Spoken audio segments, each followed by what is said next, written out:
never stretch before an exercise is what you hear on all these apps. But here's why that's not necessarily true. Hey there, Vinny here from Pain Academy. I'm a longtime corrective exercise expert, a former 8-time All-American Division I collegiate athlete, ultramarathon runner, and a world-class Catan player.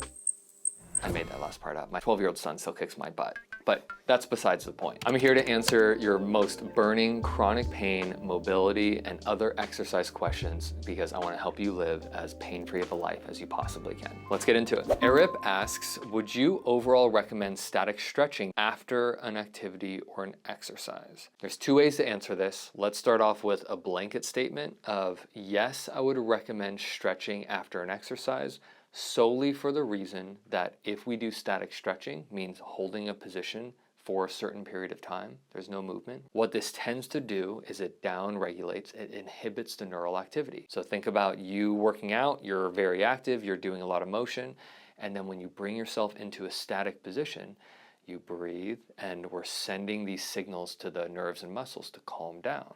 That's a great way to go from an active state to a less active state and reduce the tension in your body. However, static stretching can actually be helpful before an exercise. While we know static stretching relaxes the strength, it relaxes the nervous system, which reduces the ability for the muscles to contract and be strong. And we probably wouldn't want that before an exercise unless you target a muscle imbalance. For example, let's say I'm a runner. I chronically put most of the force and drive with my hamstrings because I have a muscle imbalance. Quads are a little weaker, my glutes are a little underactive, my hamstrings take over my running. I know this because, my God, when I go to bend forward after a run, my hamstrings are so rigid and stiff. I actually might want to static stretch my hamstrings before a run to reduce the excessive neural activity that they have, so then when I run, there's hopefully a greater chance that the surrounding muscles will be enticed to actually work a little more because we don't have these powerhouse secondary hamstring muscle groups trying to dominate the stride. You learning how to statically stretch that to lower that neural activity and then doing the exercise could be a 1-2 punch of release and integrate. Release and integrate the motion. But it has to be done very mindfully, and you've got to really understand your body. I wouldn't do longer holds more than 90 seconds, and I would find a way to not push the body excessively, right? I'm not gonna go static stretch and go for a PR on any of my runs. I'm gonna do it on my slow, easy runs until I can try to change and shift my movement patterns a little bit. Jane Smith Wall Raven asks, do you have any programs for scoliosis? Short answer is absolutely yes. The long answer is when you join my program, you're not gonna see a specific path for scoliosis or back pain or hip pain or shoulder pain because Jane Smith, you have a body that has ankles, knees, hips, pelvis, shoulders, and a spine. One of my biggest challenges that I've got to help people overcome is when you start to get a diagnosis of scoliosis, you just see this as a spinal issue and you stop looking at how the rest of the body influences and contributes to the scoliotic curves. I have to imagine if we were to really go slow and you were to work through the first part of my program, which is the assessment part, we're gonna notice this ankle works a little differently. This knee feels a little different. This hip moves a little different. The shoulder feels a little stiffer than the other. When we start to look at the body around the spine, we can start to get greater answers for why your spine is doing what it does. I only have one program that restores balance and functionality to the entire body. You're gonna go through the program and notice how it impacts your scoliosis. And you're gonna carve your entirely different pathway than somebody who has hip pain, than somebody who has shoulder pain. Because we have to get to the root cause of why you are experiencing this. The second part of this longer answer is there's a couple different kinds of scoliosis. There's congenital, like this would happen at birth. There's structural scoliosis.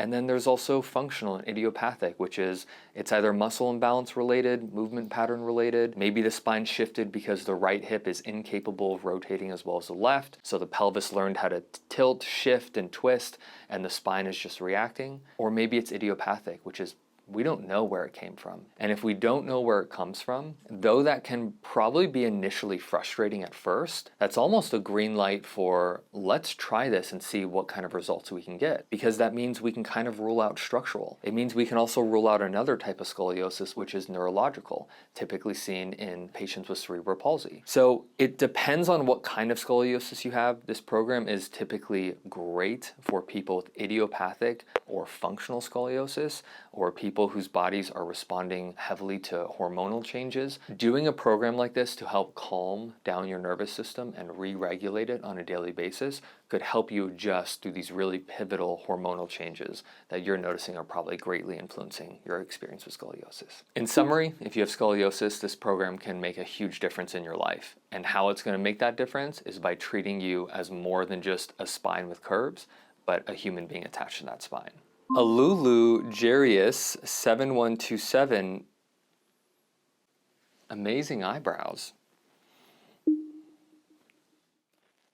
2Q and me asks, why does your bottom hurt after sitting even when you're not sitting for too long? There's a couple ways that we can answer this. Let's pretend for a second that there is an active injury, right? There might be an active nerve compression, there might be actual tissue damage or a fracture. Obviously, the extra pressure is going to irritate and inflame the injury. Typically, you might just want to put a pillow down, lessen the pressure, maybe you can sit a little longer. But that's a very small number of people who have an active injury that notice this. The majority of people, it falls into one of two categories.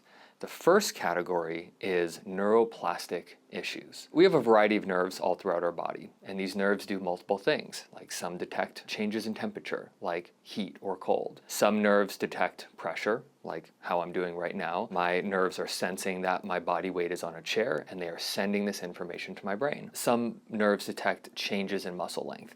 So when a muscle stretches out, those nerves detect the change, and then therefore send information to the brain. What all nerves have in common is they send information to the brain. Where things get very interesting is how the brain then processes this information. I think it's pretty safe to say, if we can set our ego aside, we as human beings, we make mistakes all day long. Maybe it's calling somebody by the wrong name, maybe it's not showing up to a meeting on time or meeting a friend on the wrong day, whatever it is, we make mistakes as humans. And if we make mistakes, it is also entirely possible that our brains are as equally as capable of making mistakes as we are. Maybe given due to past trauma, maybe past injuries, maybe your nervous system is already dysregulated and in a very heightened sense. Your brain can be receiving these signals of basic pressure, this neutral-ish stimulus, and then transferring that as alert, danger, something's wrong.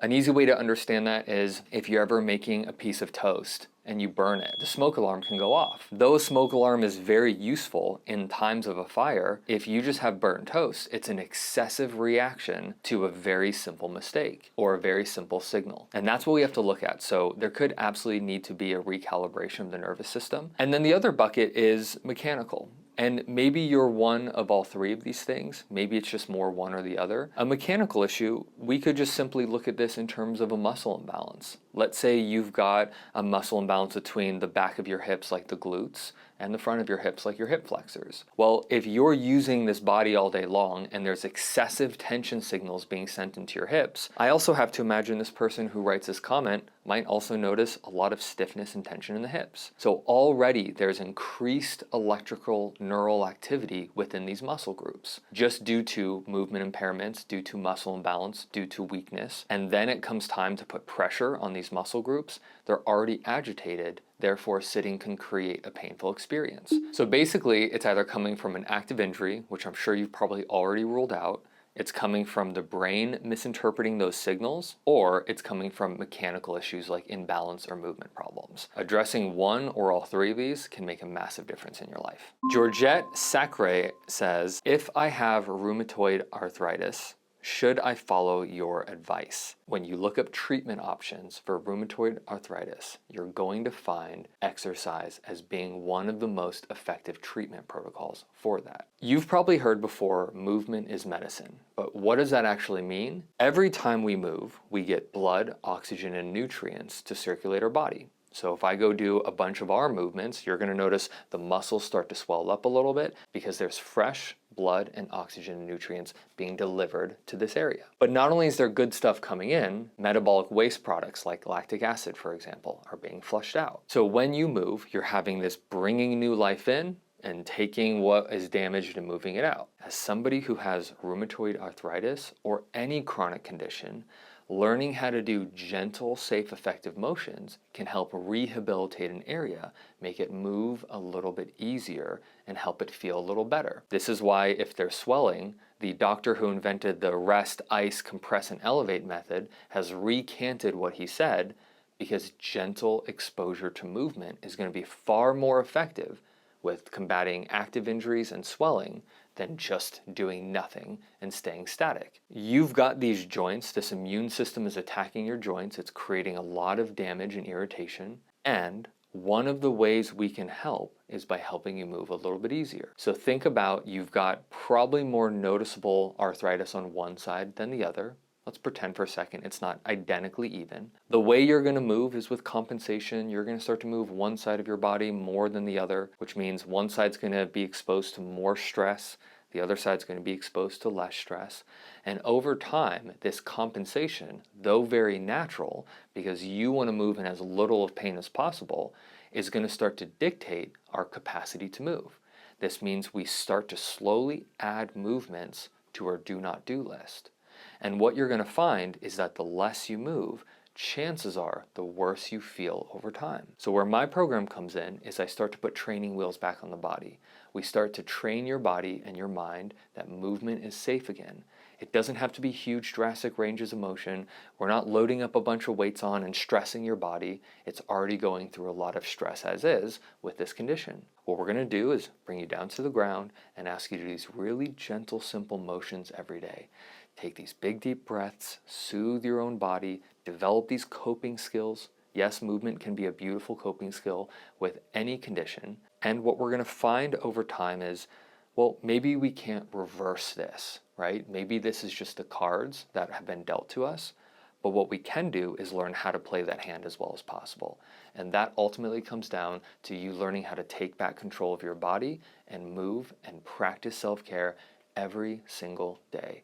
And that's how I can help you. So in summary, short answer is yes, movement has been found to be one of the best and most effective treatment modalities for almost any kind of arthritis. Studio Chatter LLC asks, how do we avoid those wicked cramps that these positions induce? There's 4 reasons why the body cramps. But before I get into that, you're probably going to notice that a lot of the exercises that I teach you, you're going to notice more cramping than usual. And these 4 reasons are going to help explain that. The first reason why muscles cramp is primarily due to muscular imbalance. So for example, a muscle imbalance means some muscles work harder than others. When muscles work hard, they fatigue. So if you do an exercise that asks a fatigue muscle to work, it's stressed out all day long, you're probably going to notice, because of its already overexcitability and its stress, it's going to shorten up and cramp on you. Conversely, a weak underactive muscle can equally cramp because it's not really being used, it is underactivated, and if I put you in a position that directly targets a weakness of yours, you're going to go from very minimal work in this muscle group for probably days, weeks, months, years, if not decades, to now all of a sudden you are lighting up that muscle and you're asking the nerves to communicate to the muscles. It doesn't know how to solidly or fluidly work. So number 1 is muscle imbalance. The second reason why muscles cramp is due to blood flow. Well, think about it. Blood just doesn't travel underneath our skin on top of the muscles. It travels throughout our muscles into our entire body. If you have tight, atrophied muscles, which means the tissue is very tense and they're weak, imagine how well blood flow can travel through a tight muscle compared to a loose, more functional muscle. If you have tight muscles, which a lot of you can relate to this, your hamstrings are really tight, you're also sitting on them all day long, what we're doing is we're having this extra compression, we're having this intramuscular tension, and then when it comes time to work, and I'm getting you to get these muscles to lengthen and contract, If there's already a lot of tension, that means blood, oxygen, and nutrients are no longer reaching the muscles they should, and being starved of either electrolyte delivery, nutrients, or oxygen. Or conversely, if the blood flow can't get in, it certainly can't remove waste products. You might have a lactic acid buildup,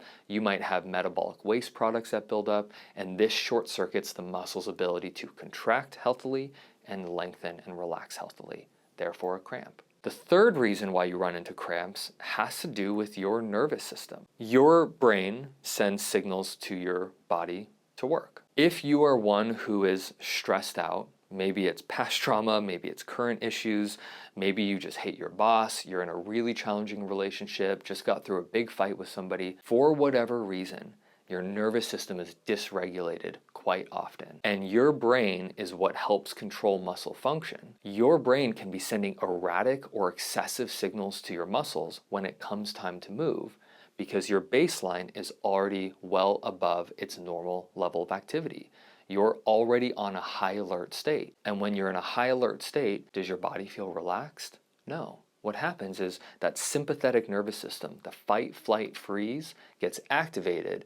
And if you're tense going into motion, when it comes time to activate a muscle, that nervous system can trigger a cramp pretty quickly. The fourth and last reason why your muscles cramp, though this absolutely could be possible, I tend to really only see this with endurance athletes, is just either chronic dehydration or an electrolyte imbalance. When you have an imbalance of sodium, potassium, or magnesium, or when you have just a lack of water, like you're just dehydrated, these are the fluids and the nutrients that help your muscles work. And you don't have those, then the muscle's gonna short circuit and you're probably gonna notice excessive cramping. So to sum this up, there's 4 main reasons why you're experiencing excessive cramping, and it's less about what to do differently, and it's more about doing this stuff on a routine basis to improve muscle balance, reduce the stiffness of your muscles, help regulate your nervous system, also drink a little bit of water, making sure you have a good electrolyte imbalance, and watch over time as the positions that you first cramp in,